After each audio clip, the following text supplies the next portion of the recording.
আল্লাহু আকবার, আল্লাহু আকবার, আল্লাহু আকবার,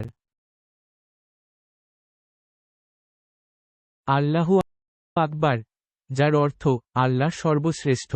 এটি তাকবীর নামে পরিচিত, যা মুসলিমদের দৈনন্দিন ইবাদত, আজান, নামাজ এবং বিভিন্ন গুরুত্বপূর্ণ মুহূর্তে আল্লাহর মহিমা ও শ্রেষ্ঠত্ব প্রকাশের অন্যতম প্রধান মাধ্যম।